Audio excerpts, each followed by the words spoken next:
course variations, accordance with how it can be learnt. මේ පාඨමාලාව ලබා ගන්න පුළුවන් කාලය කොයි වගේ කාලයකින්ද කොයි විදිහටද මේ පාඨමාලාව ලබා ගන්න පුළුවන් කියන කාරණාව පැහැදිලි කරොත් මේ පාඨමාලාව ලබා ගැනීම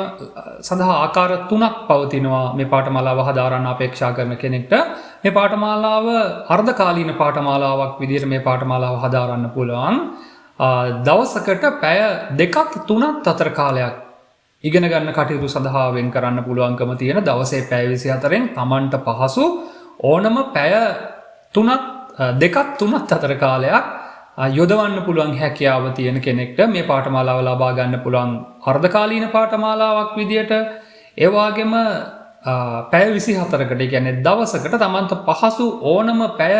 5ක් 4:00 මේ වගේ කාල ආසන්න කාලයක් තමන්ගේ ඉගෙන ගැනීම කටයුතු සඳහා යොදන්න පුළුවන් ඕනම කෙනෙක්ට මේ පාඨමාලාව ලබා ගන්න පුළුවන් පූර්ණ කාලීන පාඨමාලාවක් විදියට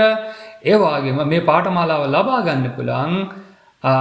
නේවාසික පාඨමාලාවක් විදියට එතනදි විශේෂයෙන් පැහැදිලි කරන්න ඕන නේවාසික පාඨමාලාවක් කිව්වම අපේ රටේ විශේෂයෙන්ම හුරු වෙලා තියෙන්නේ නේවාසිකාගාරයක ගෙදරින් නික්මිලා ගිහිල්ලා යම්කිසි නේවාසිකාගාරයක යම්කිසි තැනක යම්කිසි වෙනත් ආයතනයක නැවතිලා සියලුම කටයුතු කරන්නේ තමන් නැවතිලා ඉන්නේ එහෙ පුද්ගලික කටයුතු සියල්ල සිද්ධ වෙන්නේ එහෙ ඒ වාගේ පාඨමාලාවක් නෙවෙයි මේ නේවාසික පාඨමාලාව විදිහට අපි මෙතනදී මේ පාඨමාලාව සඳහන් කරන්නේ යම්කිසි කෙනෙක්ට වැඩි වෙලාවක් පැය 24න් වැඩි වෙලාවක් තමන්ට පැය 6ක් 7ක් 8ක් සම්පූර්ණයෙන්ම මේ සඳහාම මේ අවශ්‍යතාවය මතම කාලය වෙන් කරලා මේ පාඨමාලාව ලබා ගන්න කෙනෙක්ට මේ පාඨමාලාව නේවාසික පාඨමාලාවක් විදිහට ලබා ගන්න පුළුවන්. මෙතනදී ඒ ඉගෙන ගන්න ශිෂ්‍යයා ඉගෙන ගන්නේ තමන්ගේ නිවස තුලමයි ඔන්ලයින් පාඨමාලාවක් විදිහටයි මේ පාඨමාලාව ඒ ශිෂ්‍යයා ලබා ගන්නේ. එයා ගැන English language center එක ඒ කියන්නේ අපේ ආයතනයේ එයා ගැන විමසිල්ලෙන් ඉන්නවා. එයාට අවශ්‍ය කරන ඉගැන්වීම් කටයුතු සිදු කරනවා මේ පූර්ණ කාලය තුල. පැය 24 වැඩි වෙලාවක් එයාට මේ පාඨමාලාව ලබා ගැනීම සඳහාම යොදා ගන්න පුළුවන් නම් එයාට පුළුවන්කම තියෙනවා මේ පාඨමාලාව නේවාසික පාඨමාලාවක් පූර්ණ කාලීන නේවාසික පාඨමාලාවක් විදිහට ලබා ගන්න. එයා ඉන්නේ තමන්ගේ ගෙදර, එයා තමන්ගේ ආහාර ලබා ගන්න, තමන්ගේ අනිත් පුද්ගලික කටයුතු කරන්නේ තමන්ගේ ගෙදර. නමුත් වැඩි කාලයක්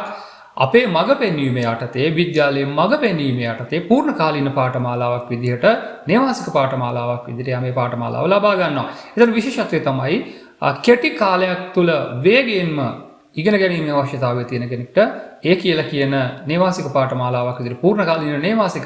පාඨමාලාවක් විදිහට මේ පාඨමාලාව ලබා ගැනීමේ හැකියාවක් තියෙනවා. එතකොට ඒ ආකාරයෙන් අර්ධකාලීන පාඨමාලාවක්, පූර්ණ කාලීන පාඨමාලාවක් සහ පූර්ණ කාලීන නේවාසික පාඨමාලාවක් විදිහට මේ පාඨමාලාව ලබා ගැනීමේ හැකියාව පවතිනවා.